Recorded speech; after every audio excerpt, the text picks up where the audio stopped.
All right, Sarah, Present. Ben Wadsworth, Present. Vincent Montalvo, Present. Fernanda Sanchez present, Nancy Soto, Present. Benny Madera, Present. Didia Delizer, emailed she wouldn't be here, Joanna Iraeta, Diana Tran, Present. Annalie Har, Present. Melanie Bolomo Shiflet, Here. Diego Zapata, Here. Gil Arevalo, Here. Richard Ortiz, Presente. Steve Lucero, Here. and Selena Ortega. Present. Fernanda, for the record, Joanna's here. All right, Joanna Iraeta. Present. All right, we have quorum. We have quorum. Yay. Okay. So with that, we'll move on to item number 2. No, item number 3, non-agenda public comment, 2 minutes per person. If there's anybody from the public who would like to comment just on anything that's not on the agenda, you have 2 minutes to speak. Press *9 or raise your hand. Okay, give me 1 second. Let me put the timer up. Okay, can everyone see the timer? Yeah. Okay, we have one person, Michael Hayden. Hi, can you guys hear me? Yes. Hey, Michael. This is Michael Hayden, and I'd like to share an update from Avenue 34 over here. So we've been looking at city planning and city sewer maps and realized that they show a massive underground conduit on the property, like a tunnel or something, 40 feet deep and as wide as a city street. The developers did borings in 2019 that confirmed the exact depth and placement of this huge feature. And they apparently changed the design of their underground parking lot in reaction to it, so we know that they realize how significant it is. Now that DTSC has done all these tests for contamination, we compared all those maps and realized that this giant conduit lines up with the highest levels of contamination, with the areas also described in the news articles about the buried barrels. And this conduit extends off both sides of the property, including across Pasadena Avenue for several blocks underneath homes, which means it could act as a pathway to spread toxic vapors into the neighborhood. But DTSC hasn't acknowledged this feature in their site characterization, just like they didn't acknowledge the toxic waste dumping. And I've written them multiple letters in the past couple of months about these concerns, which they have not responded to. And the latest update is that today, DTSC put up a sign on Welch's, the contaminated lot next door, saying that the developers will start paving that property on Tuesday. The notice said that DTSC has approved the use of that property for industrial use, but their website doesn't show any such approval. And I called Jessica Swan at DTSC today, and she couldn't tell me what document of approval that notice was referring to. So I'm really disturbed that DTSC is apparently giving the developers the green light. The developers apparently want to use this as a parking lot for their construction project at Avenue 34. And they're giving them the green light to go ahead with that, even though they haven't responded to any of the public comments, haven't responded to these huge issues about the dumping that was not characterized in their site, and are letting this move ahead. So that's it. Wow. Thank you, Michael. Incredible information. Thank you, Michael. Yeah, there's a letter. Yeah, okay. Thank you. Michael, if you have an email address that anybody, do you want to share it with anybody? Yes, absolutely. You can email saveavenue34@gmail.com. We're also on Instagram. You can reach out there, and somebody will get back to you. Thank you. Cool. Thank you, Michael. Okay. Any other public comments? I see no more public comment. Oh, one second. We have Jabs Frog. Hey. Hi guys, how are you? Hi, Jabs. I just have a quick public comment. I know it's out of the boundaries of Lincoln Heights, but just to let the people know that right now the Elysian Valley community, it's been under attack by the bias and I will say racist acts and behaviors from Empower LA, more likely from Raquel Beltran, who's the general manager of Empower LA. There is a lot of discrepancies, a lot of funky business within the EVRNC, Elysian Valley Riverside Neighborhood Council. They lost quorum, so basically the neighborhood council is ceased to work as a neighborhood council according to the bylaws. But now the city is getting into this, saying a lot of bullshit. So just wanted to let you know, guys, to be aware of the movidas of the deep funky monkey business that the city is trying to pull up on the Elysian Valley Riverside Neighborhood Council. And soon you're gonna receive an email because we need your support. The support from the 99 neighborhood councils in the LA area. Because if they're doing this to one, in the future, they're gonna do it to Lincoln Heights or to any other neighborhood council. And according to our bylaws of each neighborhood council, we are an autonomous body from the city. So that means that we, the neighborhood councils made their own decisions based on their bylaws or state or city laws. So just be aware, and hopefully we get your support when you get the letter. Thank you. Thank you, Yeah. Jabs. Okay, next we have Elaine. Elena, you're on the line. Hi, good afternoon, you all. My name is Elaine Alanis, and I just wanted to stop by and check out your board. I'm actually, I'm the president for the Westlake North Neighborhood Council, but I'm also running for the District 1. This district, we have many qualified candidates that are running. However, at this time, I think we're all in a position we really want to see a dramatic change in what's going on in our environment, as well as the economy. I'm running because I'm on the other side. We're basically adjacent to each other, but it's like a different world. I'm in Westlake. I'm near MacArthur Park. We have a lot of things going on with crime right now. A lot of our kids are suffering. The education is really hitting them hard. They're not getting what they need at this moment. I really want to do whatever I can to link up with all of the neighborhood councils. I've been a board member going on 4 years. I know what it's like to be a volunteer and really to get our hands like in the depths of everything. We do this because it's our passion. We do this because we really do care about our community and we want to see things change. Our voices really do matter in the city council. And because of being involved so much with the neighborhood council, that's why I decided this is the time that I have to do something and take action and really work together in partnership with everyone. So I just want to announce my candidacy. I'm doing that. And I would love to maybe meet you guys one-on-one or as a group, just to get your insight on what you all need in your community. Because even though we're in the same district, we have different needs. We have different things that our constituents need. And I know we're all passionate about changing things and really making things better. And I just want to introduce myself and thank you guys for doing this and just investing your time monthly. I know it takes a lot. Thank you. Thank you, Elaine. Okay. Any other public comments? I see none. And with that, we're going to move on to item number 4, I believe.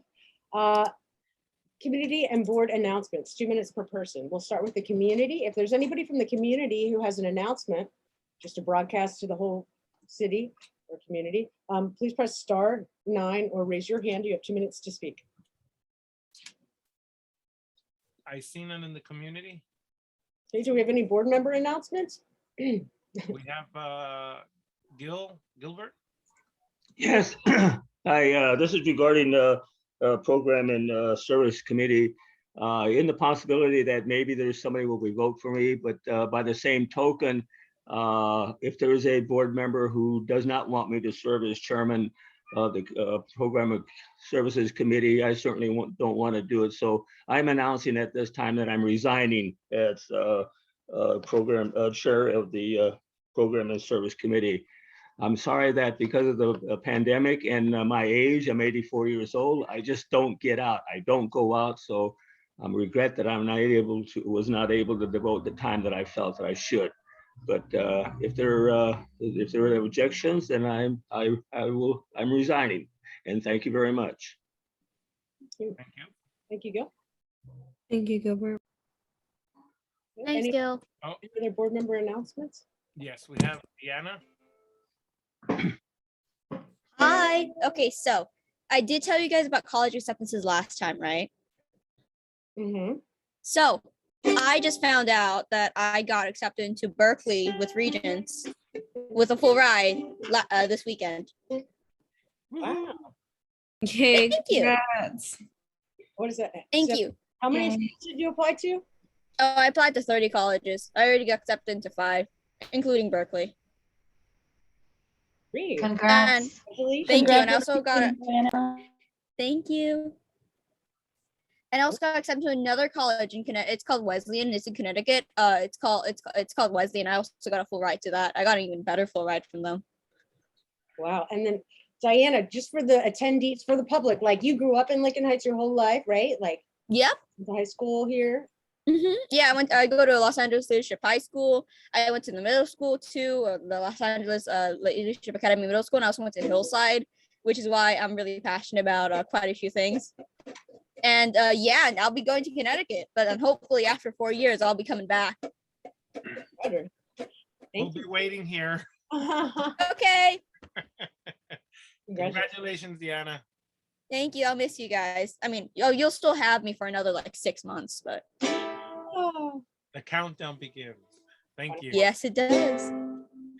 Thank you. Any other board member announcements? Melanie? Hi, congrats, Dana. Hey, Gil, I just wanted to respond to what you said. And I hope this is the right time to do it.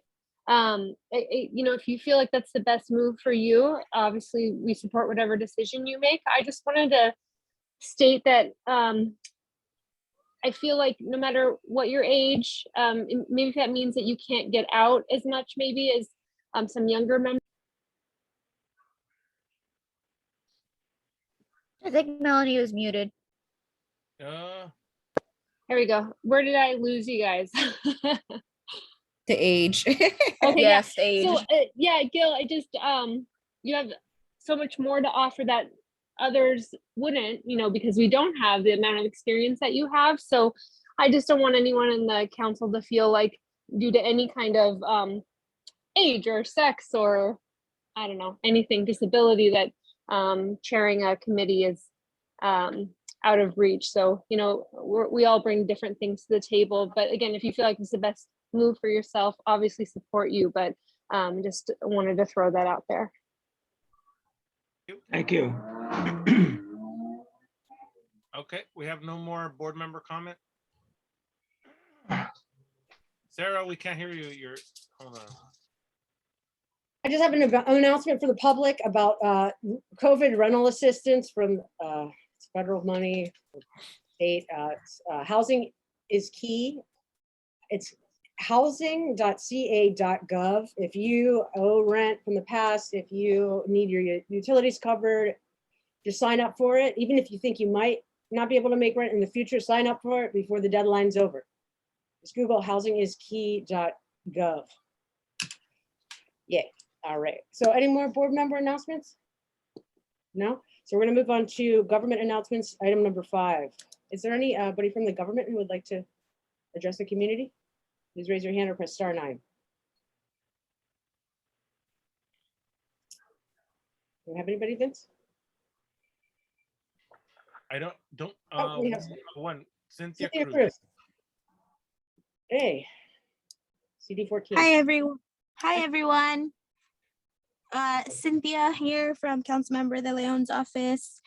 Just have a couple of updates. One, I know I shared we're having a community cleanup that's coming up February 26th, next Saturday, in partnership or in collaboration with ZA and Healing Urban Barrios.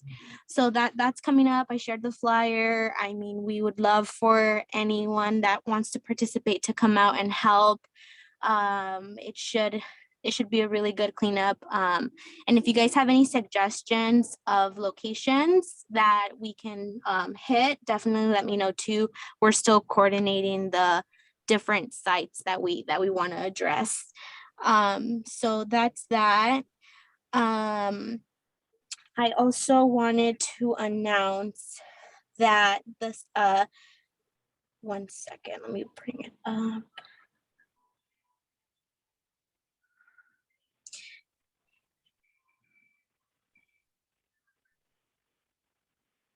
Oh, geez. The new youth development department is they're opening applications for the LA City Youth Council. So the deadline to apply for any youth that's interested in being a part of the LA City Youth Council is February 28th. So there's going to be two youth members that gets elected per council district. One of them is going to be appointed by the council office, and we're definitely encouraging any youth members that are interested in applying to apply. And if anyone's interested and knows anyone that's interested, please send me an email so that we can let them know what the steps are to apply. The deadline is February 28th. So definitely share that. I think I have a flyer. And if I have that, I'll share that with the board so you guys have that and you can share it with your networks.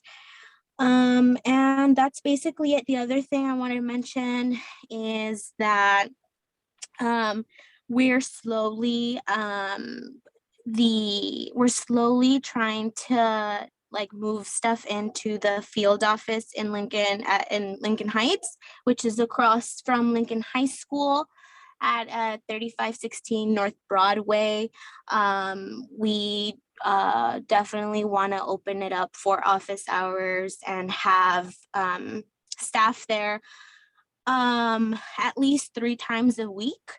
So I'm slowly bringing stuff into that office, and when we have more information about what the office hours will be, then I'll share that with you guys. So if anyone wants to come in and connect with us or just drop by, we'll be there. You guys can have the office hours, so you guys can share that, and they'll know how to get in contact with us. That's basically it. Thank you. Thank you, Cynthia. And Thank you. yeah, okay, we'll be in contact. Yeah, I know you I had sent an email, Sarah, about the space. So we'll definitely, if you want to call me or how you guys want to work that out, let me know. So we can just go over, I guess that whole, the space and how we plan to use that, how we plan to use it, basically. Okay, yeah, you received because we have a board, what is it called, a position that we took on that. And we have some logistics to sort out. Okay, cool. Thank you, Cynthia. Yeah, so if you guys want to discuss it in a neighborhood council meeting, we can do that, or we can just discuss it separately. However you guys want to handle that, just let me know. So we can just talk about how we plan to use the space for the building, basically, the layout and all of that. Okay, thank you, Cynthia. Okay, thank you. We have Annalie has her hand up. Annalie. Oh, yeah, I was raising my hand for when it came to committee announcements. That's all. Oh, okay.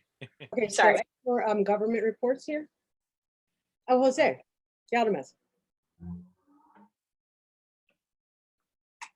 Hi, good evening. My name is Jose Galdames. Oh,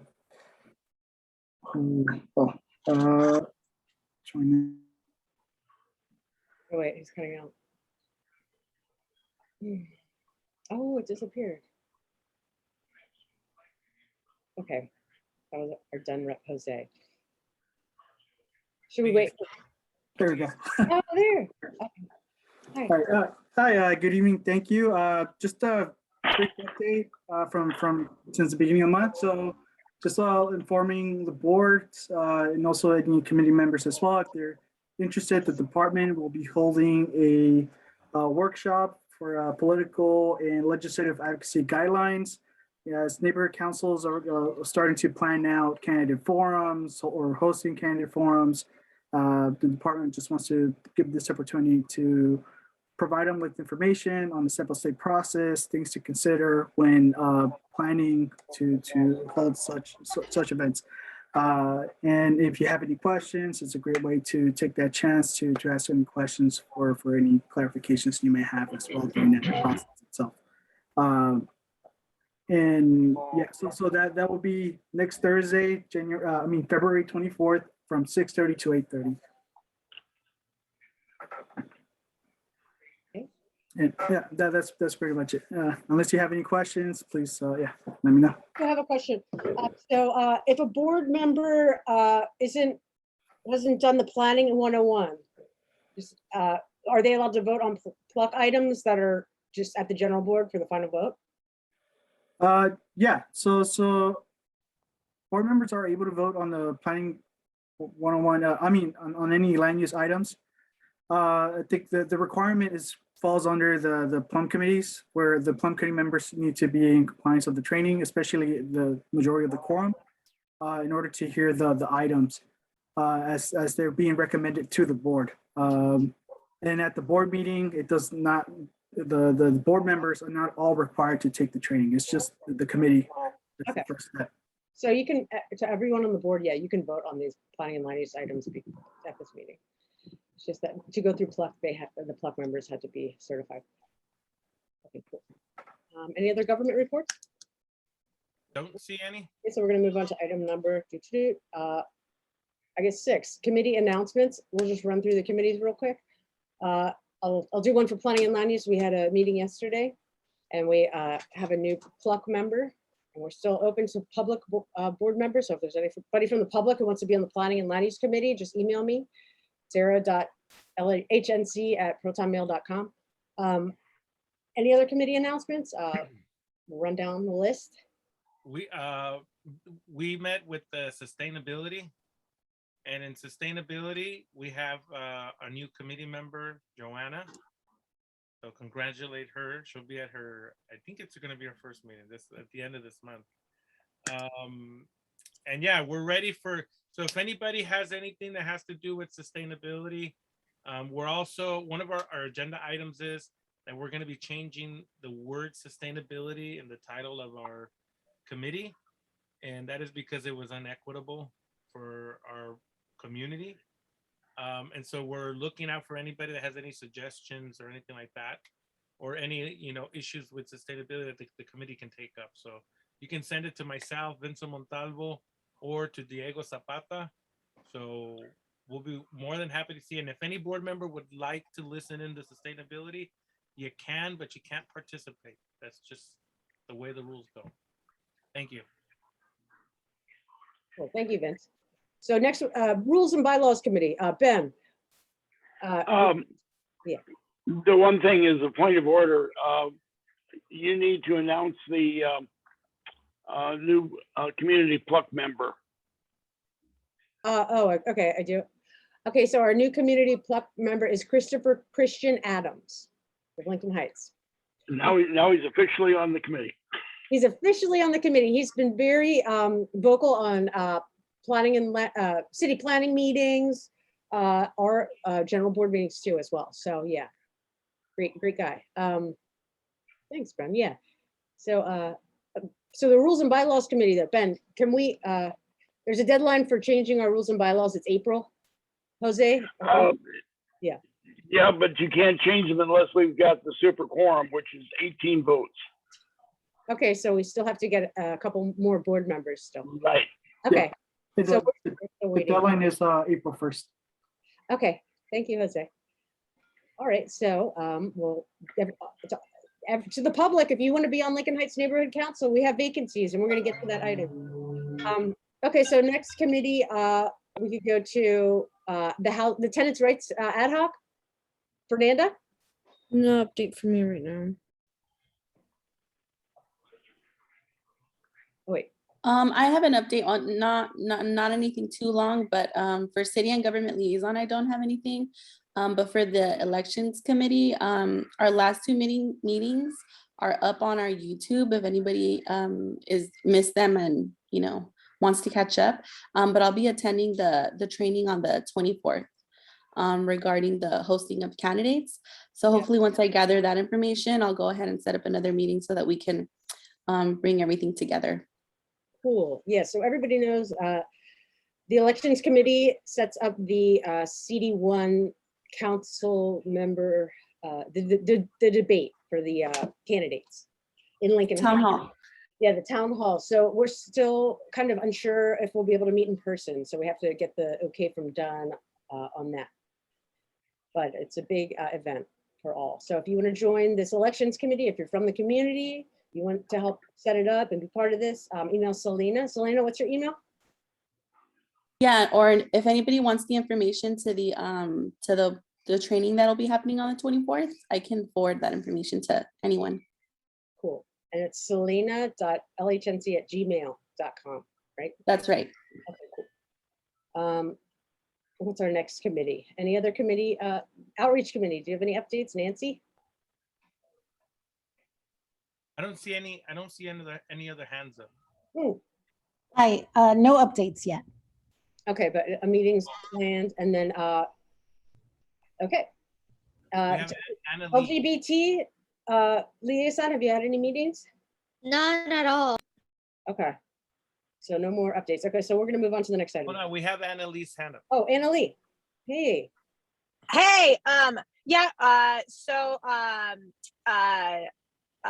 the parade and events, I want to plan a meeting in the near future so we could get something going for 4th of July.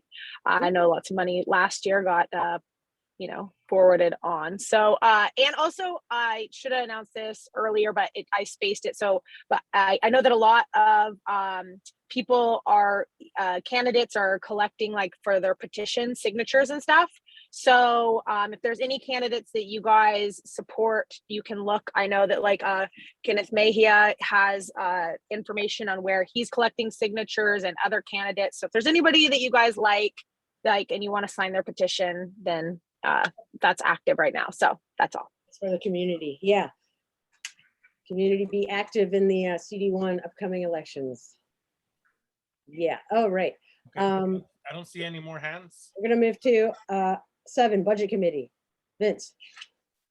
Okay, so we had a little problem with the January MER, so continue it to next month. All right. Thank you, Vince. And then we're gonna move to 8, executive committee. A, discussion and possible action on removal of current chair of programs and services committee. Appointment of LHNC CBO Joanna Arajeta as chair of programs and services committee. So our current chair resigned. Joanna, are you here? Yes, I am. Oh, would you like to be the chair of the programs and services committee? Yeah.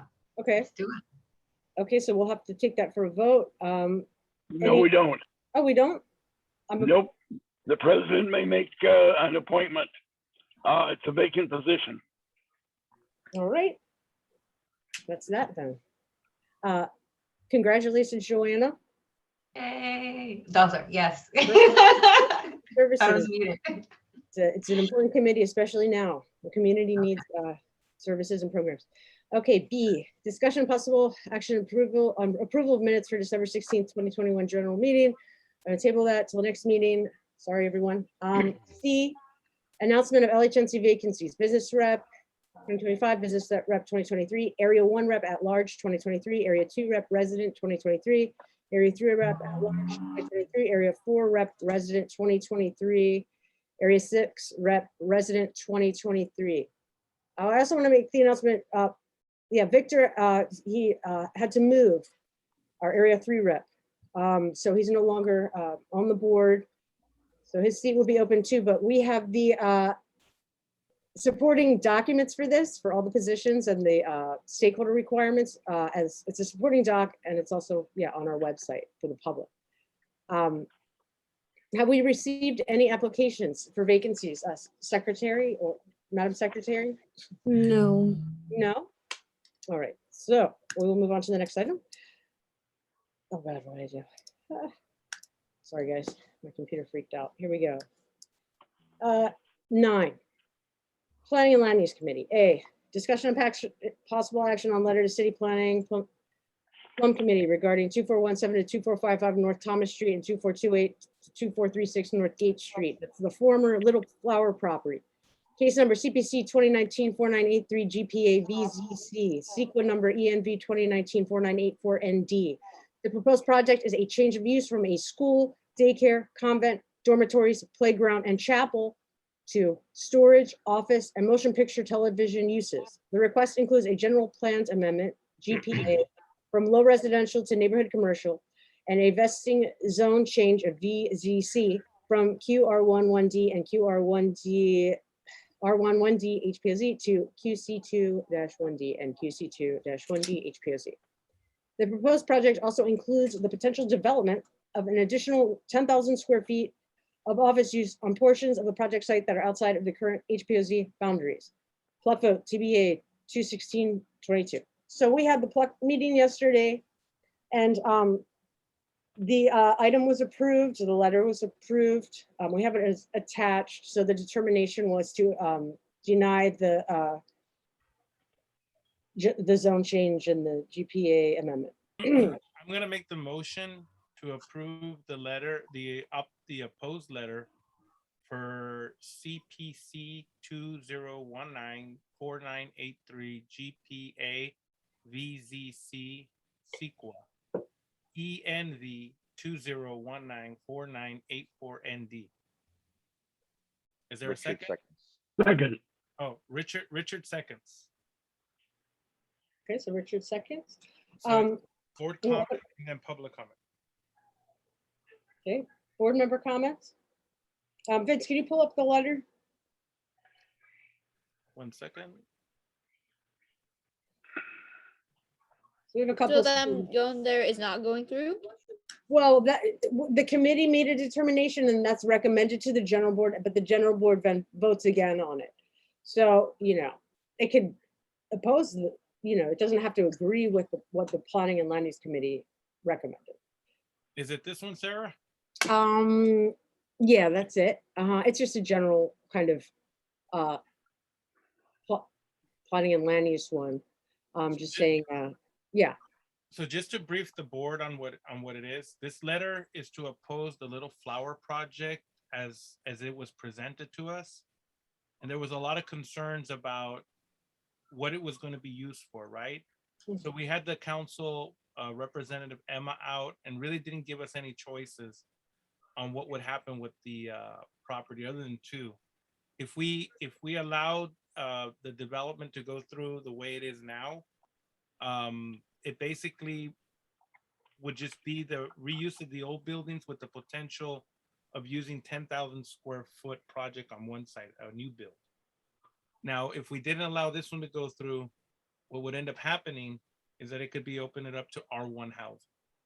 But either way, it would negatively impact the community based on a couple of things. One, the property value would shoot up in it, which would automatically shoot value up in our neighborhoods, which would mean that the average person already cannot afford a home in Lincoln Heights. This would only add more fuel to the fire.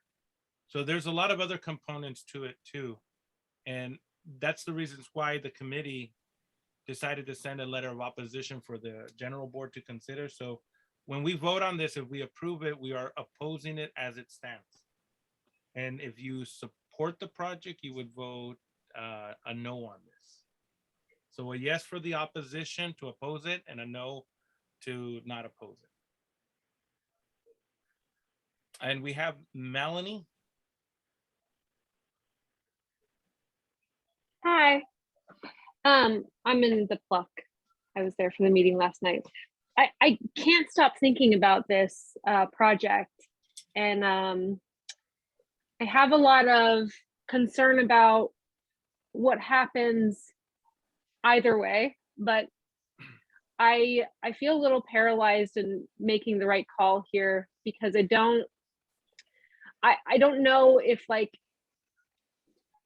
denying one thing opens the door for something really catastrophic, and I don't know what to do. There's so many things about the current project that make sense to me as a community member, but there's also a lot of concern also, especially with like the additional 10,000 square foot building coming in. But I just, I don't know what the right call is. I'm not even sure what I'm saying right now, but I don't know if there's any other committee members that could like shine a light for me on any I'm afraid for what comes next. I guess that's all I'm saying. And then yeah, that's really it. That's my main concern. No, and I'll just say this, Melanie, I think you're right. And I think that's one of the major problems with planning today. When you're left in a position that like you're in, when you can hear what could be good, but what could be bad, and then there's no alternative, we really don't have no choice. I think either way we go, it will set a bad precedent. And I think sometimes with us voting on these on record that the community opposes them, at least sends a record that we are aware of what the community's needs are, while the city council keeps plowing projects like this through without giving us real choice. And we get stuck in these for good or bad. And I think sometimes, you know, I think a lot of people feel that way, and there is no outlet. You're only going in one direction bad, which is sad. Oh, Diana? Yeah, hi. I also share Melanie's sentiments because I totally understand the gentrification concerns, but like I think it would be such an amazing opportunity for the high schoolers who were around the area, especially they said they were going to open up internships and job opportunities and all that, and like they were members of the community from what I remember, right? So technically, if we were to approve the project, then we'd be helping former community members, because the guy, I forgot his name, but he was literally born within my high school. So so in my eyes, they're community members, and like they did say that they would keep it as is, like the convent and all that. So but at the same time, the gentrification concerns, it's like so conflicting because you can't really make a, you know. But yeah, I totally agree with Melanie. Thank you, Deanna. Gilbert? Okay, Vincent, I appreciate that you are talking and everything else. You have some good points, but you seem to comment on every board member's comment. You're a board member just like everybody else, and you should be given the 2 minutes just like everybody else, and not be responding this is comments from the board, and the board should be given their time and make their comments, and then it goes to the public and to the vote. This is not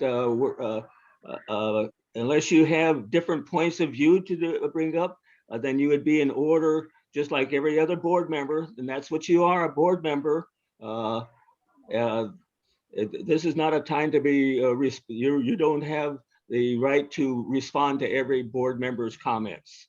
I believe this is a very good program, a very good project. It'll be an asset to the community. We don't want to keep these types of establishments out of Lincoln Heights. It's a big plus, and it's going to benefit the community, the children, opening for job opportunities, training, and everything else like that. You can't just cut your nose off to spite your face. That this is a good program. Thank you. Thank you. Fernanda? Hi, yes. Just to quickly clarify, this is the board discussion section of this item. Board members are allowed to communicate with each other on their opinions. I don't see anything wrong with that.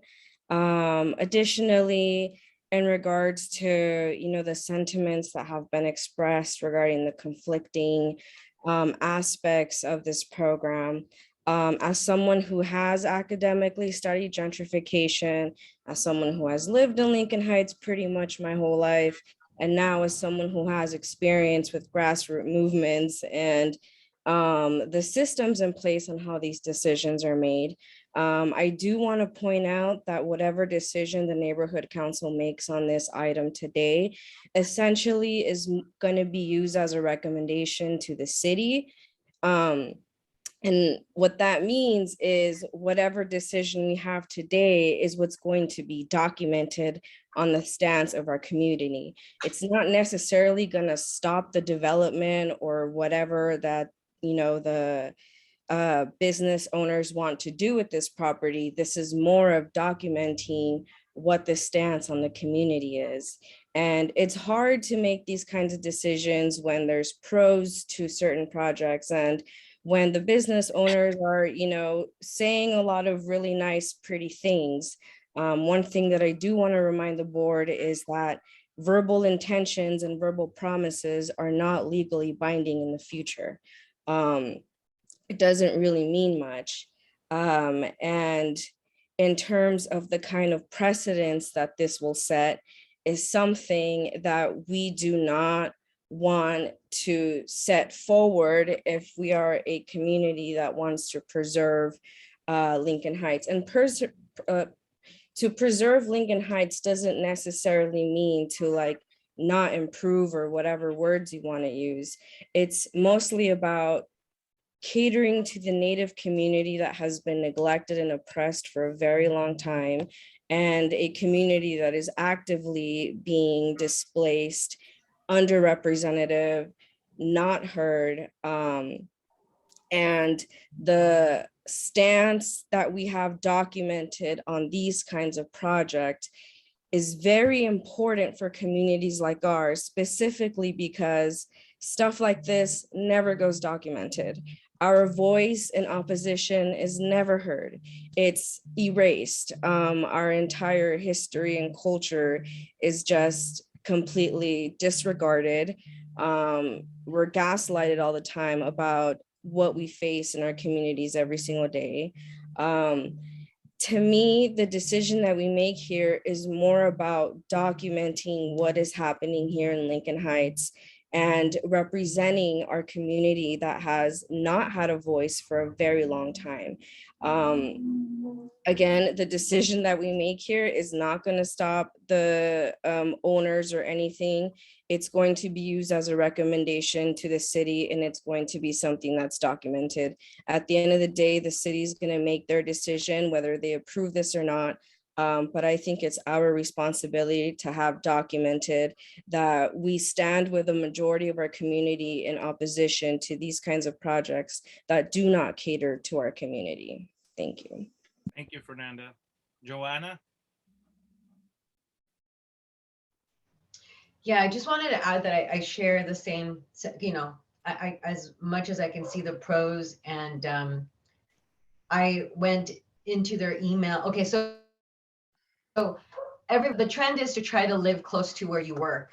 And when I went and looked at their website and looked at their faculty, it's not a very diverse community. And so it just made me think about what it's going to invite this whole new, like, people moving in because they want to live closer to work, and that to me, just seeing the faculty and seeing the people who work there, it just didn't seem at all representative of the community that lives there. So to me, that right there, just last meeting, I was just looking through their things, and as much as like the technology, I mean the media and everything that they're doing is great, but then I was just looking at that and then just realized, you know, with all the construction that's going in Chinatown, with the push of wanting to develop high rises, and then the attack on our open spaces already, it just, I mean, I don't want to negatively think about this, but seeing the trends and how communities get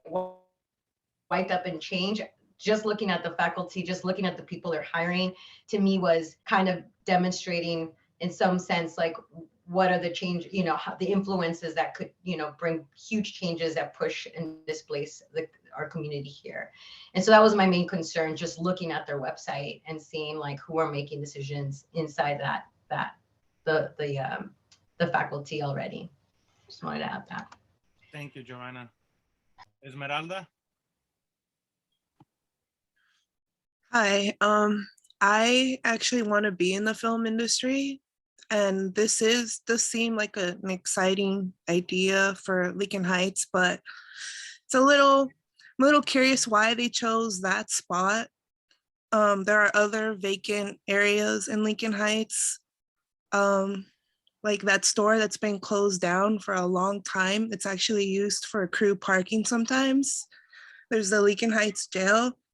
So, and I'm also against gentrification, and just, I don't know why they would choose a former school to be a lot for pre and post production. It's a little suspicious to me. That's all I want to say. Thank you, Esmeralda. Sarah Clendenny. Oh, yeah. Hey, everybody. So I want everybody to know this is not this production company. It's not a school. It's not a foundation. It's a commercial endeavor. It's a company. So this is an adaptive reuse project of Little Flower campus, which had a school and a daycare and a church and all that. And so they're seeking to have it changed to commercial. I mean, I guess the school, all that whole site was supposed to be commercial forever, but it just stayed zoned as residential. But it's just kind of like, do we need to adaptive reuse resources that we actually need? Like, we need a daycare school type of park, like campus, right? But also, like in the future, if this is zoned, this is a general plan revision or whatever, amendment. They're amending something that it's like forever. So you're changing the general plan. This is a hillside, it's residential, surrounded by residential. It's, yeah, there's like going to be the $233 million Lincoln High School renovation about to happen. And I don't know if you've seen the aerial views of the proposed development, but it's a lot of big buildings, you know, kind of just behind the school and everything. There's going to be a lot of activity. Yeah, this is a democracy. There's 39,000 people in Lincoln Heights. This project wasn't really, I mean, it was brought in front of our community before, but now they're asking for another thing of, they may develop 10,000, you know, in the future, they may develop 10,000 square feet or whatever. Before, the application said that they would not change the campus. That's a big deal. 39,000 people in Lincoln Heights, like, you know, it's hard even with the neighborhood council system to get people to come to our meetings, you know, but we really just want the community to know what's going on. And, you know, the community should give feedback, because so many people went to this school, like, yeah, to repurpose that campus to a commercial production company. It's just kind of a loss, you know. We have so many kids that, like, you know, need resources. We have so many kids that need public open space. I know it's private property and people have the right to do whatever they want with private property, but the city is in control of the zoning. And if they're going to bow down to every person who seeks a zoning variance, it kind of goes against, you know, the people have a say. The people have a say. You know, applicants don't have total rights, you know.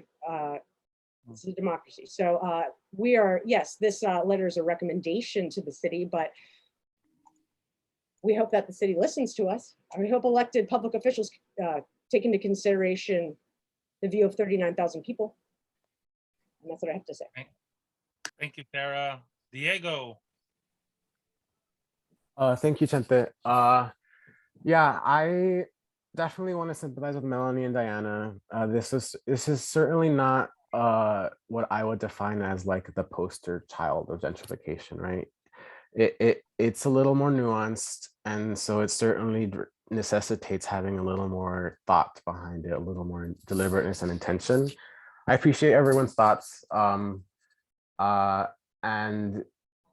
yeah, I mean, my initial reaction upon seeing it was zone change from residential to commercial. Hell no, not in our community. Like, we don't need any more commercial space.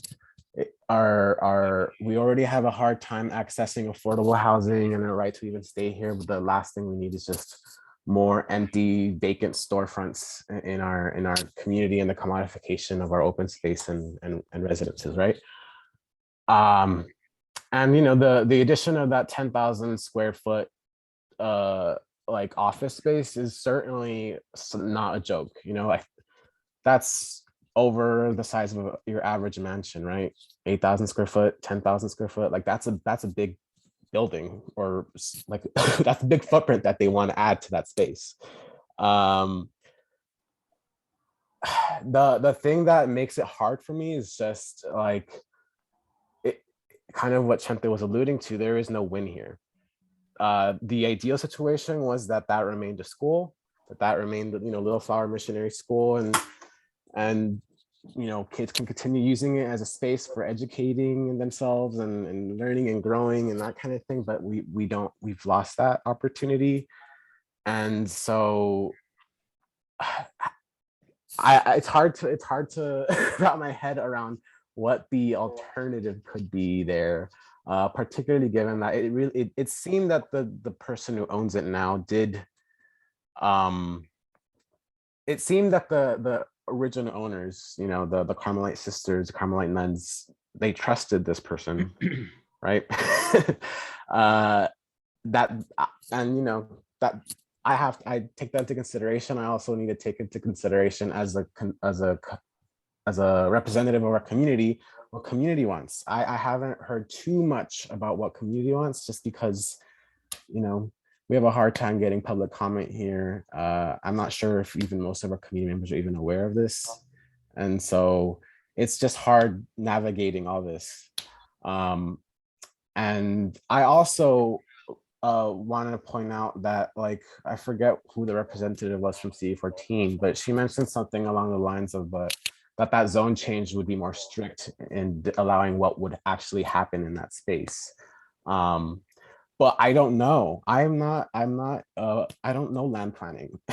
So it's hard to make a decision on behalf of tens of thousands of people.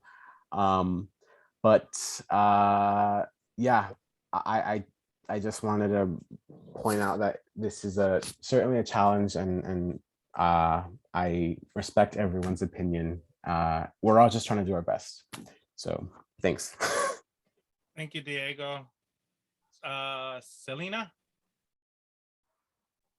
Yeah, I just kind of wanted to give my 2 cents, kind of reiterate some of the things that have already been said.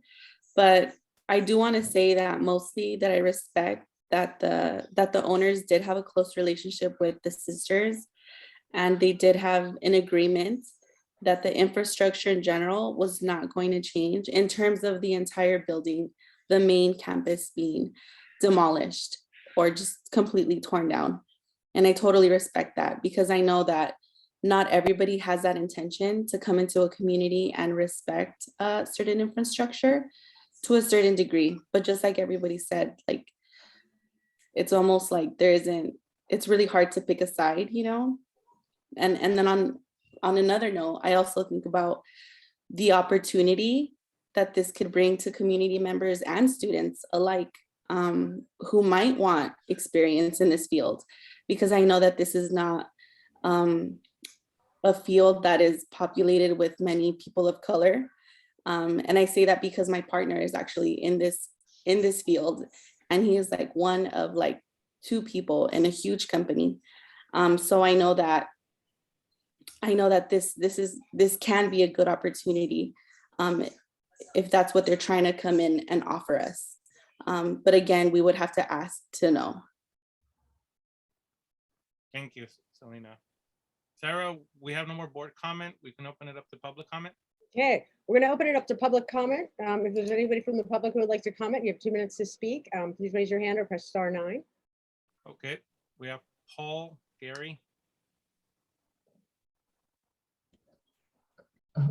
Hello, my name is Paul Gary, and I represent the owners and the applicants for the project.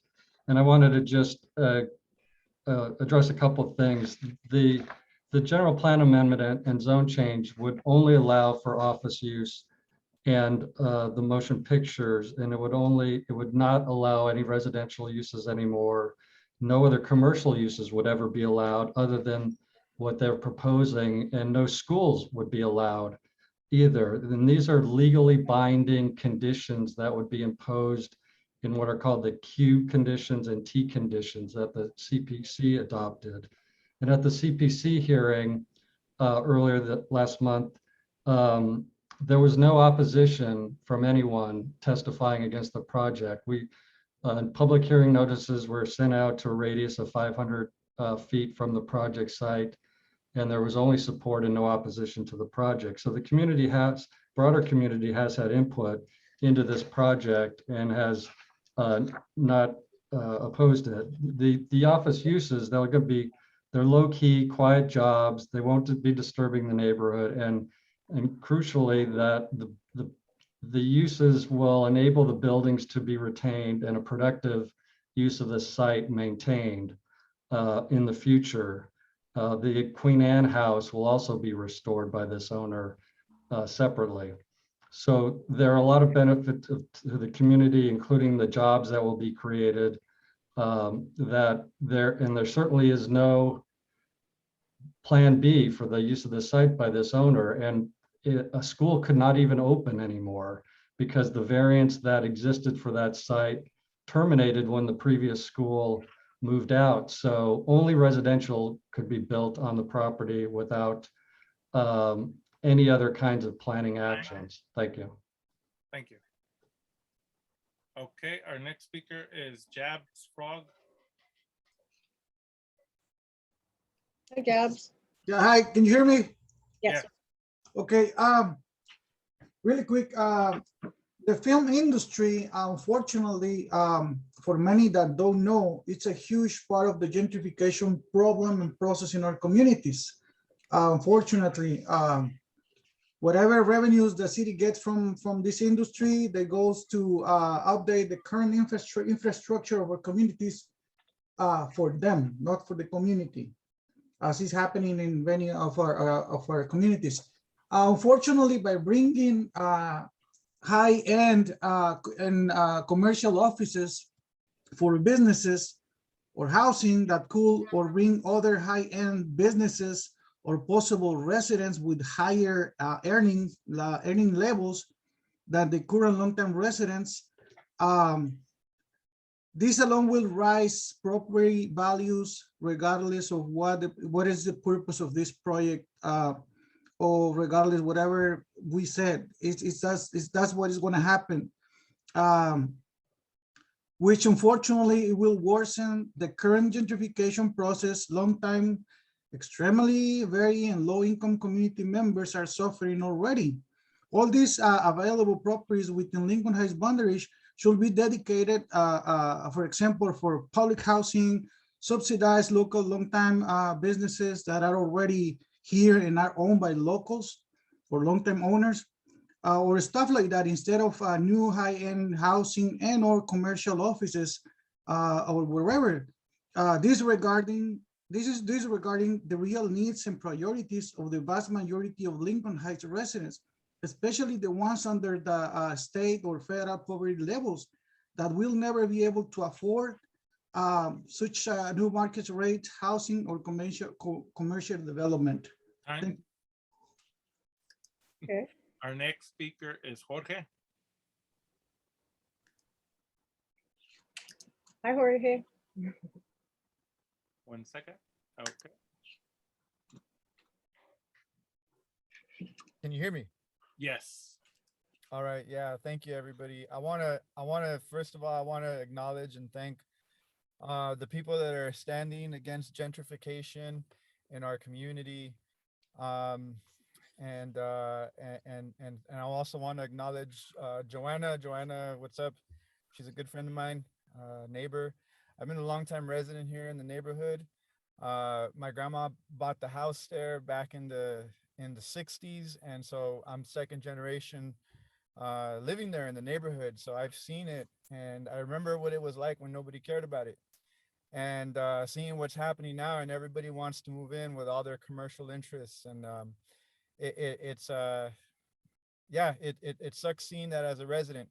Question that I have is, this company that produces film or whatever they do in the film industry, will they be making film about the things that have happened there in Lincoln Heights to honor the people that came before them? Will they be making films that encourage all the little brown Chicano and Chicana little kids that live in that neighborhood to be proud of who they are? Will they will they teach the people that right there at Lincoln High School is where the Brown Beret started and the school walkouts during the beginnings of the Chicano movement? There's a lot of history there, and I want to make sure that whatever happens in the neighborhood, we might not be able to stop this from coming into the neighborhood and taking over, but at least let them know that we are here and that we've been here, and just to be acknowledged that we are the gente that are impacted by the decisions that are made by these companies that are looking to turn a profit in our neighborhoods. I'm done. Thank you. Thank you. I have one more comment about just LA City Planning and the CPC and informing the people of their meetings, stuff like that. We have an official position on that. We wrote a community impact statement to City Planning. So at this CPC hearing for this item for the Little Flower property, that meeting was on January, I believe, 24th. Nobody was notified of this. Our council wasn't notified. The only people that were notified were residents that lived within 500 feet of the project. The only way I found out about it is because one of those residents told me. This item was previously heard in 2019, but it was a different project. This new one involves 10,000 square feet of potential construction on that site, which has a considerable amount of open hillside space. It's really unfortunate that city planning it's inequitable land use and it excludes the community from the dialogue. And that's why there was limited public feedback on this CPC hearing regarding this case, because nobody was notified, only the residents around it. All right, so. We have a motion and we have a second already. So we're going to, Madam Secretary, roll call for a vote, please. So Vince, to go again, yes is that you agree with the letter opposing, and no is that you disagree. Yeah, a yes vote means that we approve the letter to oppose the project as is. A no vote is to support the project as it stands. We have one more public hand up, Tina Carter. Vince? Oh, 1 second. Okay. Hello, Tina?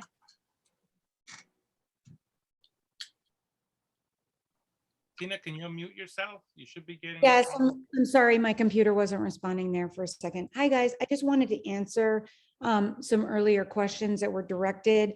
I really hear you about what we will be doing with our company on the property and whether or not it will contribute to amplifying voices that are from the community. And I wanted to state, actually, our company is extremely diverse. We have a lot of employees who are from the immediate area. Like an earlier board member said, we ourselves are from this neighborhood. My husband was a fetus right down the street, and we've been in the area within a 3-mile radius for our entire lifetimes. So I just wanted to reemphasize that we are of the community. We are not developers. And I also just wanted to answer Sarah's. So to me, filmmaking is about giving people a voice and actually empowering people in the most democratic way. And I think that that's what's enabled this committee to form, is using social media and using their own skills to amplify their voices and empower their own democratic network. And that's really what our company does for our employees and empowers them to do what they want with those filmmaking skills. And then separately, I just wanted to say that before we even purchased the property, we spent 1.5 years going to the community council meetings. We actually went to the community council meetings and received the endorsement of the PLUM committee at that time, endorsement of all the business members who are part of the enrichment group. We literally had conversations with over 50 people before we decided to finalize the sale. That was over the course of the year and a half. And the sisters encouraged us to do that because there was no documentation on the property. The city needed to see like all these different things from the sisters and us. And the community already had rejected 2 developers that wanted to build housing that was for wealthy people on that site. So by the time that we came to all the meetings, actually all the members of the Lincoln Heights Neighborhood Council were Time on incredibly, our public comment. oh, I'm We've sorry. exceeded our time. Thank you. Yeah. We have one more, Jess. Good deal. Yes. Give me 1 second. Let me reset it. Okay, Jess. Hi. Hello? Hi. Yeah, we can hear you. Oh, great. Okay. Hi, everybody. I hope everyone's having a good evening. My name is Jess. I'm a gardener and an artist that's lived here in Lincoln Heights for about 10 years. And I'm born and raised in LA. And so I live over here on East Lake, and I'm seeing these mansions come up on these hills. And I believe the hill that you all are talking about is just right over.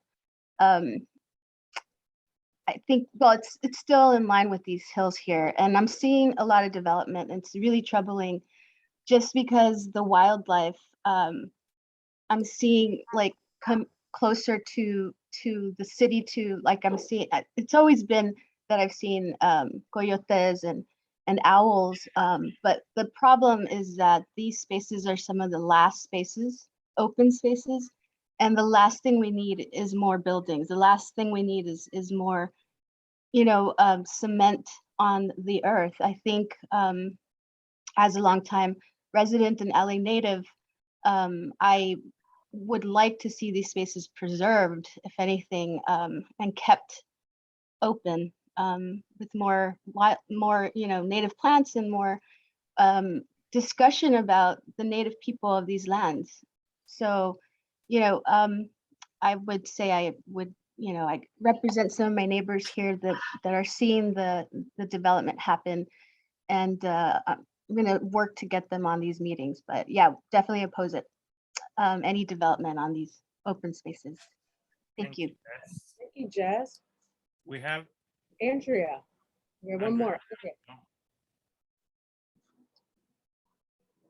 Hello, can everyone hear me? Yeah. Okay, yeah, I just wanted to speak on this and give my opinion. I live up here on Flat Top, and I also went to school at Little Flower, and then I've had family who has worked there as well. One of my aunts was a teacher at the time at Little Flower, and we actually knew nothing of Little Flower in the process that it was possibly in the process of being bought. A lot of it was money and greed from what I noticed. And definitely a lot of people are not happy about Little Flower being shut down and bought in the first place. But like the last thing that we want is more building. We would like something that actually benefits the community.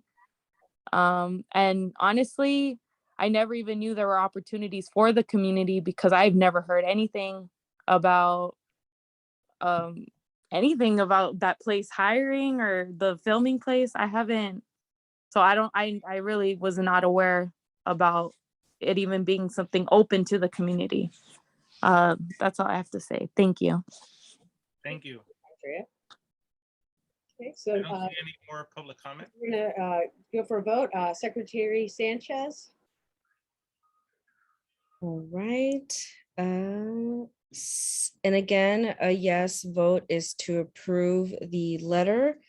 A no vote is in disagreement with the letter. Sarah? Yes. Ben? Ben Wadsworth? I'll go back to you. Chente? Yes. Fernanda, yes. The additional 10,000 square feet is just not something I can agree with. Benny? Yes. Nancy? Yes. Joanna? Yes. Diana? Yeah. Annalee? Yes. Yes. Melanie? Yes. Diego? Yes. Gil? Gil Revelo, No. Richard, Yvonne. Steve, Yes. Selena,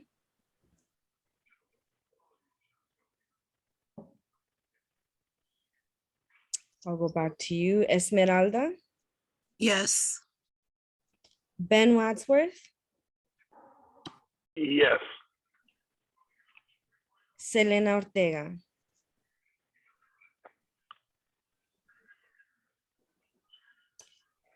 All right, that is still 15 yeses, 1 no, motion carries. Motion carries. Thank you, everybody. Thank you to the applicants as well. Okay, so next we'll move on to item number B. Okay, so item B, we will, it's not happening. We're not tabling it either. It's struck from the thing. C, discussion and possible action on community impact statement regarding Council File 22-0133, 2751 North Abrigo Avenue. Offer to dedicate easement, accelerated procedure, Bureau of Engineering report. Bureau of Engineering report dated February 2nd, 2022, relative to an offer to dedicate the easement for street and emergency vehicle access purposes on 2751 North Abrigo Avenue, right of way number 36000104. We voted on this yesterday. Vince, can you bring up the council file real quick? Or the supporting doc. So just so everybody knows, this house has already been built. So this is about that house on Abrigo. Abrigo is below Pruitt, and it goes down to like East Lake, Ayla Park. So it's that house, and they built the house first, but then the city determined that fire trucks can't get to it. So that little street on Abrigo that has the gates on both sides, where people take photos of downtown LA, that lookout point. The city is asking the person who built the house to build a hammerhead and improve the road. Yes, to give some of the property to this hammerhead. A hammerhead is a turnaround spot for fire trucks to be able to back up and access that house to spray water on it. This letter, basically the house has already been built. This is a council file that just popped up, and it might go to council in the next couple of weeks. It's accelerated. So the city is asking the guy to give the land. He's going to give his property, and they're going to build this thing. But this turnaround spot happens to be like nothing has ever been built on Abrigo. It's always just been grass with a little paper road. So now at our lookout point where that box truck was parked for so long with the graffiti on it, that overlooks Ayla Park to downtown, they're going to build this sort of parking lot thing. It's not a parking lot, but it's paved and it's kind of big. The letter's kind of saying, it opposes it, but it's also saying like, it opposes it because it's accessible from the other side with water. But like, once they open up this road, then this whole area is going to be developed. But it's also saying to the city, like, why are you allowing construction before making sure that fire trucks can get there? And it's kind of it's a dialogue with the Bureau of Engineers and city planning. Like, why is this an afterthought? It shouldn't be an afterthought. If you can't get a fire truck there, then you shouldn't build houses there because these fires kill. And that's the letter. So I'll make a motion. Let me just go back to the agenda. I'd like to make a motion to approve the community impact statement for Council File 220133 in opposition of the plan. Second. Oh, that's Steve. Okay. Well, let me just read the last part of it. Was the letter is for the opposition, but we also are going to add on to the letter because it's being expedited so fast. They give us no option, so there will be a request for an extension. From the extension, we're going to ask to be allowed to meet with the fire department and BOE so we can make a better assessment of what's happening there because it's being fast tracked. So that would be on the letter too. And Steve second. Board All right. comment and then public comment. Any board member comments on this item? Okay. Diego. Thank you, Chente. Yeah, I worry that this having that hammerhead installed might open further development of that flat top, because as soon as you have access to, you know, as soon as emergency vehicles have access to there, then there really is no like logistical barrier to continuing to further develop flat top. So it's absolutely abhorrent that the city allowed a house to be built there without even considering that. That's like the first thing you'd actually think about before you build a house. And so, yeah, that's all I have to say is that shouldn't have ever been built there. And I say that the house should be left to its own devices, should it, if it didn't go to the proper channels and being constructed in the first place. Thank you. Thank you, Diego. I don't see any more hands. Okay, any comments from the public? You have 2 minutes to speak. Raise your hand or press star 9. I don't see any in the public. Okay. Oh, 1 second. We had Gilbert wants to speak. Yeah, I'm sorry, I didn't raise my hand soon enough. I had an occasion when I built a house in Palos Verdes Estates that they proposed this sort of thing, a hammerhead up there. It would happen to be a house at the end of the cul-de-sac, and that actually had a fire hydrant down at the bottom. This house was built up on the hill, and they wanted me to improve the street to be able to support the fire engine, and then a hammerhead on top. Fortunately, there was at the head of this cul-de-sac street, there was another fire hydrant. And I understand that it was turned down. The reason they wanted the hammerhead and everything else at that, because there wasn't enough fire flow. I says, okay, you got this one at the bottom, at the head, you got this one at the right at the end of the cul-de-sac. What if I put a fire hydrant on the property rather than the street and the hammerhead? The long story short is that I was able to get them to enlarge the fire hydrant at the head of the at the end of the cul-de-sac, which provided enough fire flow. No heavy duty street, no hammerhead. This was before the fact, fortunately. So yeah, they dropped the ball here. Thank you, Gil. Well, thank you for that information. Right. Well, we have a comment from the attendees. Oh wait, no, hands down. Okay. Okay, so so no public comments, no more. Okay, so we're going to take this for a vote, right? So it's like last time, a yes means you agree with the letter opposing.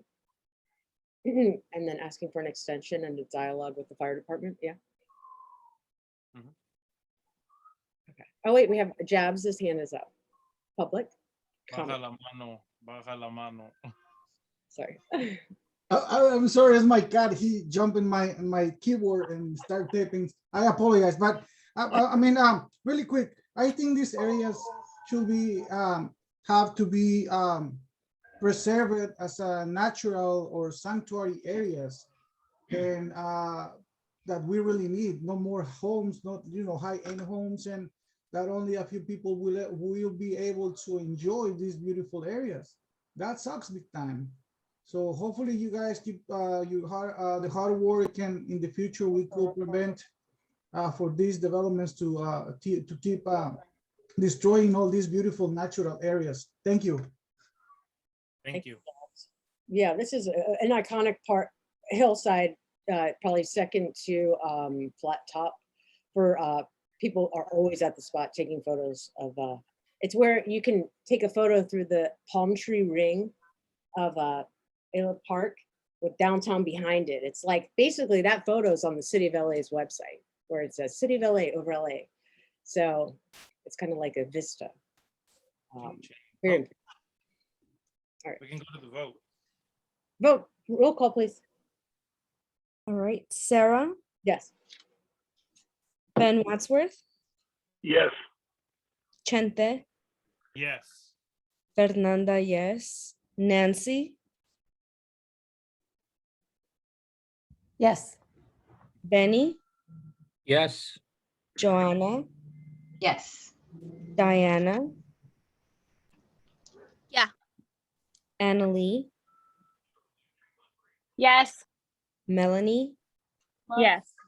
Diego, Oh, yes. Gil, Yes. Richard, Simón. Steve, Yes. Selena, Yes. Esmeralda. Yes. Unanimous, motion carries. Also, I just want to say I was booted out for the last vote. My internet gave out, but I was gonna vote yes on that. No, thank you, Selena. Thank you, Selena. Motion carries. All right, so now we're gonna move on to the next one. Item number 9D, discussion and possible action on letter to city attorney, LADBS and city planning regarding 2657 to 2659 North Pasadena Avenue. Discussion and possible action. Oh wait, sorry, it repeats. This historic home is being subject to demolition by neglect. There is a current abate order on the property. There were multiple fires that affected adjoining properties and burned them down in 2021. So this, the PLUC voted for this letter yesterday. And Vince, can you pull up the file real quick? I just want to show people which house it is.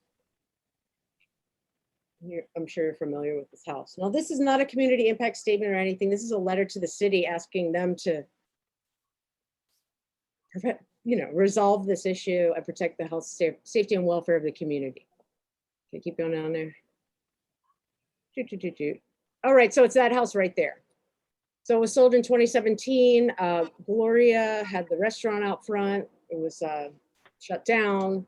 The whole place was just sitting vacant. It's been sitting vacant since 2017, unsecured, and people just trashed the house. The guy who bought the house, the minute he bought the house, he put in an application for demolition and an application to build condos, so some affordable housing or whatever. The city didn't, like, they were slow on it. And so he let the property just get destroyed. And this is a historic property from 1885, built by George C. Johnston, who had a foundry down across from Dogtown on Main Street. But that factory was bombed by the same bombers, the McNamara brothers, who dynamite bombed the LA Times building. So, and it was also, this property was also Survey LA identified it as possibly and likely eligible for preservation as whatever, a National Historic Monument, right? Feds.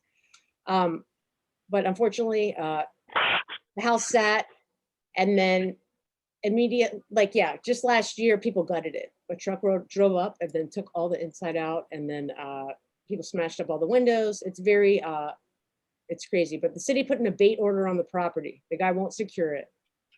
And the abate order's been sitting there for 2 years. Meanwhile, there have been 3 fires. The last fire in the barn burned down the apartments next door, which are basically, you have the Boys and Girls Club, the property next door, and then this place.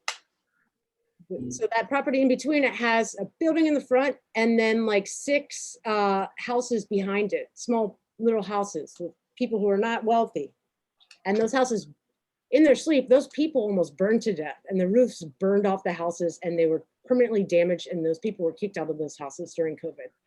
So it's like the city's been sitting, and people could have died from this property just being unsecured. Vince, can you scroll down? I think there's pictures of the fire and all that. So it's like they have the abate order. We don't want, the city has tools in its toolbox of ordinances to prosecute this guy under a scorched earth ordinance or whatever. It's like the longer this drags on, it's like, what else has to happen, you know? How many more people have to get their houses burned down? So yeah, these are, this was before they gutted the house. Photographer went in, and yeah, so, and then this is from Survey LA, the city sort of contractor. Yeah, so before it was gutted, and then there's fire trucks and, yeah, so the people who gutted the house, it happened on the same day that the BLM, like the unrest happened, when it was a little chaotic. They took that opportunity to gut the house and then put fake graffiti up. That's when the barn burned down. And that was in the barn before. So, yeah. So this is just a letter regarding the health, safety, and welfare of our community. We can't just sit here and watch this happen again. Something needs to be done. And that's it. So I'll make the motion to approve this letter. Do I have a second? Second. All right, so board and community discussion.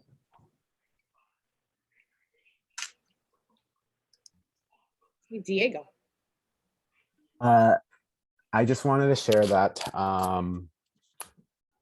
as a kid, I would often walk through Lincoln Heights and admire all the Victorian houses that our community has. There was a time where I fetishized them very much. I was just like, oh my God, look how beautiful Lincoln Heights used to be, and yada yada yada. And that was before I learned about some of their history and why they exist there and why they're super inaccessible to us now and that kind of thing.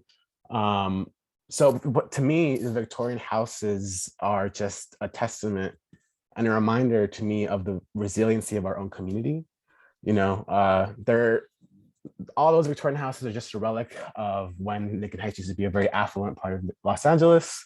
And when White Flight happened, those Victorian houses all went to disarray, and Lincoln Heights was forgotten, and that sort of opened up the opportunity for marginalized communities to move in, and they've kept those houses, to their wonderful quality, and they've redefined what was relegated as a bad part of LA, and so it pains me to see our history and the very fabric of what makes our community resilient just being eroded. So I really appreciate the council taking this issue on, and will certainly vote accordingly. But I just wanted to share that our history certainly should be respected, and we should continue to take stands to defend our community's history. So thank you. Thank you, Diego. Okay. All right. I just to totally agree with everything Diego just said. That was really well said. I wanted to share with some of my findings back in the summer and fall of 2019 when I was canvassing. So these Victorian houses are like protected because they're historical property and they can't really be remodeled and that kind of stuff, or like it's not an HPOZ.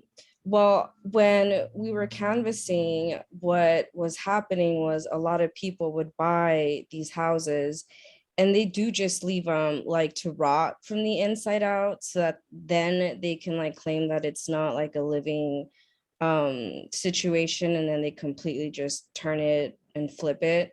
Or like what they do is they'll flip it from the inside, completely gut it with no permits or anything. And like this happens all the time, and it's not the first time that one of these houses like catches on fire and then like they reconstruct it or whatever. Like that's actually happened quite a lot in Lincoln Heights for houses that are like abandoned and are like on the verge of being rebuilt and flipped and sold. So I definitely think it's important to highlight these kinds of things. I would even go as far to say method of flipping houses and completely changing everything that's happening here. Thank you for it. Yeah, this isn't a flip. This was an intentional. This property's been upzoned because it's on the CDO of Pasadena. So Pasadena Avenue is not under the HPOZ. This guy bought it. He immediately applied for a demo permit and then put in a permit for like condos. So, yeah, We got and Sel- it's crazy. Selena. Selena? It's more, I have more of a question than a comment. Does anybody know if this owner that's named here under the picture, is this the same person that's taken a lead role in the Kenny Washington development of, no? This is the photographer. He's an artist. You know, this person's also the artist. The owner, that's not the owner. This is the Oh, okay, I was a little confused. Thank you. Yeah, this house was actually a family. The Castanedas lived there for the past 30 years, and they were the last residents. And they sent me photos of them in the living room, smiling with like a Christmas tree, and they were just sickened when they saw what this guy did, just in the period of 3 years. It's just tragic. And the city has tools in its toolbox, laws that it made to stop this kind of stuff, and they're afraid to use them because of litigation. So we're trying to, put a little fire under it. So I had my hand up. I know people can't see it because it's brown. No, I know can't see brown. I'm joking.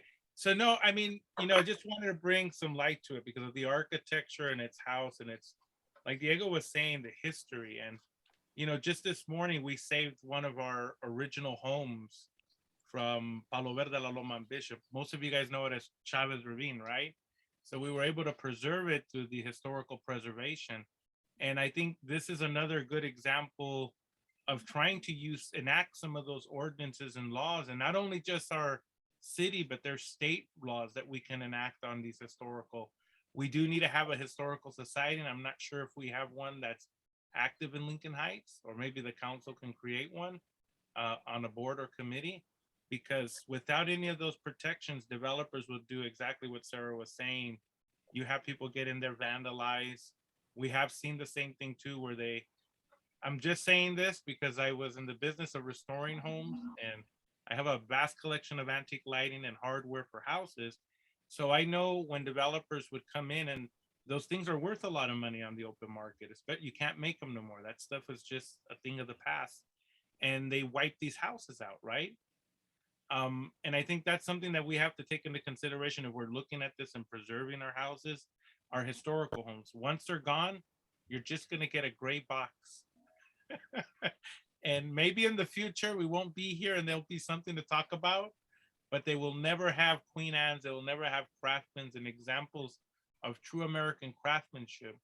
Because a lot of people, what they don't know, like Diego made a good point, a lot of the homes within our area that are stuccoed, it was the Latinos who stuccoed them, but under the layers of stucco, they have preserved the old Victorian and craftsman homes. And so that's like another exciting thing when we remove stucco on some of these houses. But I definitely say yes on the letter. Thank you. Thank you, Vince. Okay, we have any more board member comments on this? No, I don't. Oh, we have one. Oh no, that's my hand. Sorry. None. Any attendee comments on this item? I don't see any public comment. Okay, we're going to go for a vote. Roll call, please, Madam Secretary. Sarah? Yes on the letter. Ben? Yes on the letter. Chente? Yes. Fernanda, yes. Nancy? Yes. Benny? Yes. Joanna? Yes. Diana? Yeah. Annalee? Yes. Yes. Sorry. Melanie? Yes. Diego? Yes. Gil? Yes. Richard? Simon. Eve? Yes. Selena? Yes. Esmeralda? Yes. Unanimous, motion carries. Motion carries. Letter will be sent. Okay, next we'll move on to one of the final items. Item 9E, discussion and possible action on letter to City Attorney LADBS and City Planning regarding 2657 to 2659 North Pasadena Avenue, proposed demolition of single family dwelling. LADBS application number 18019 or 10000054448. This is an historic property. Okay, so the guy put the application in for demolition. on the House in 2018, and it's still sitting there, not approved, but some of the things have gone through approved. So when you submit an application for demolition or whatever, there are clearances you have to go through. Some things have been cleared, it's pending. So we're putting our official position in with LADBS in the city to oppose the demolition. And so the PLUC voted to oppose the demolition. So I'll make a motion to accept the letter of opposition to the city attorney, LADBS, and city planning for 2657, 2659 North Pasadena Avenue. Second. Oh, okay. Ben seconds. Application number 18019-1000005448. And Ben second. Okay, any board member discussion on this? I don't see any. Any public comments on this discussion? Don't see any. Okay, so we'll take it for a vote. Roll call, please, Madam Secretary. Sarah, Yes. Ben, Yes. Vince, Claro que sí. Yes. Fernanda, yes. Benny, Yes. Nancy, Yes. Joanna, Yes. Diana, Yes. Annalie, Yes. Melanie, Yes. Diego, Yes. Gil, Yes. Richard, Simon. Steve, Yes. Selena, Yes. Esmeralda. Yes. It's unanimous, motion carries. Motion carries. Letter will be issued to the city. All right. 10, okay. That wasn't our last item. 10, programs and services committee. I just put it under there. Okay, so A, update on the 25 streetlights out. Non-functioning streetlights between Broadway, Griffin, Daly, and Avenue 28. Last reported to the city on January 2nd, 2022. They're still not functioning.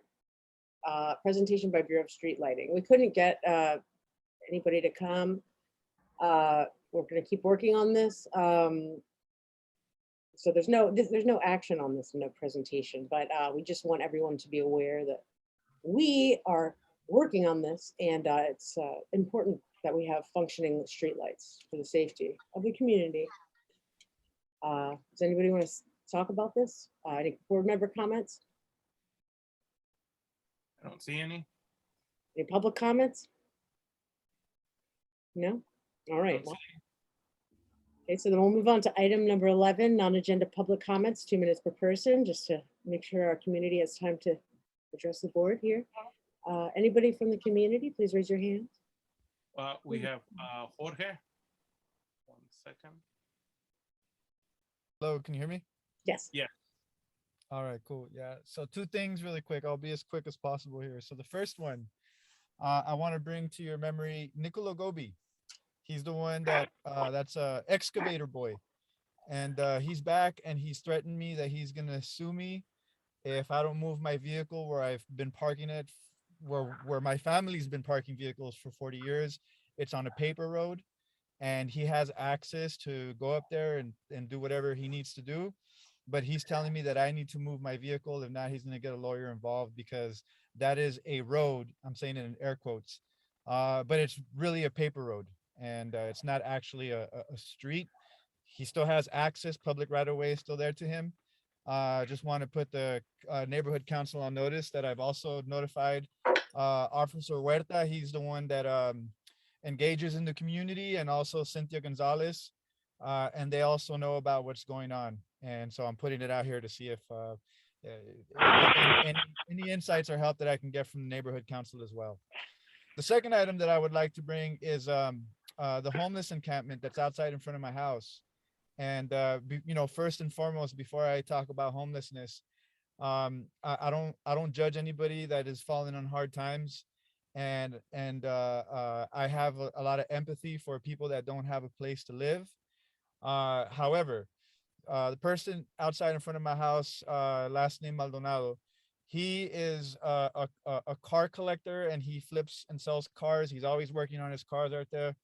And he's just all the parking space he has, probably like about 80 feet of curb space with his boat, his trailer, his box truck, his 30-foot motorhome, and the 8 cars that he parks out there. And on top of that, this is where my kids got to go out and throw the trash and get ready for, you know, when they go to school. Smells like piss, there's needles all over the floor, and there's a lot of bad people around there. And with that, I'm complete. Thank you, Jorge. Thank you, Jorge. Okay. Any other public comments here? If there's anybody in the public that wishes to make a comment, you can raise your hand with the little hand icon. And if you're calling on a landline, you can use *9. I don't see any more public comment. No more public comments. Okay, so I just want to make a little announcement. Our next meeting will be March 3rd. That's my announcement. So everybody knows. Okay, then I'd like to make a motion to adjourn the meeting. Okay. Second. Oh, hold on. We have, I think, give me 1 second. Joanna? Oh, Joanna.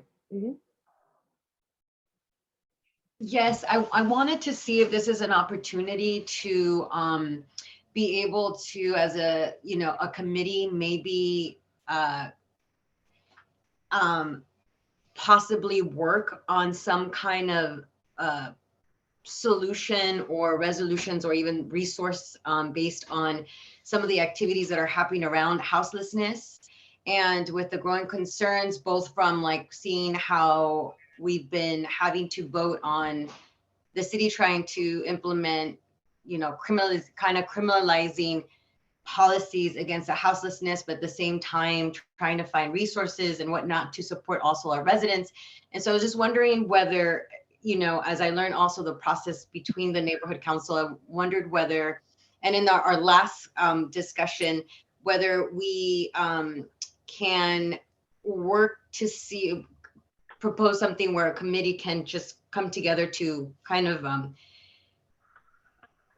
support and come up with a solution to some of these issues that are arising. And I know that the last person that we voted in was really interested in supporting houselessness issues and whatnot. And so I just wondered, you know, as we hear, you know, residents bring this up, I wonder whether we as a council can, you know, so I just wanted to comment to see if there is a process in place that we can, you know, come up with solutions. Yeah.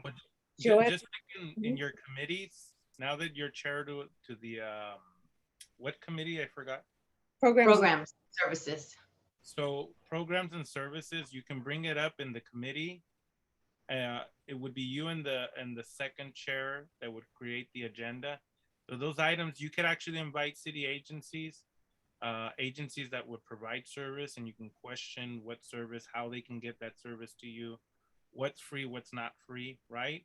I know that they're going to have showers at Lincoln Park, and then there's a whole array of projects that they're bringing out. There's a lot of money that they have given to the city to provide these services. So in your committee, you can reach out to them. You have the capacity and the power to reach out to them and bring them to your committee to discuss those items you need to. We also have the houses. We have our liaisons that we appointed earlier last year. When we appointed everybody, the city still didn't have the liaison portal set up, and still some of it's non-functioning. So we have the animal liaison and the houselessness liaison and preparedness liaison. And those are all initiatives by the mayor.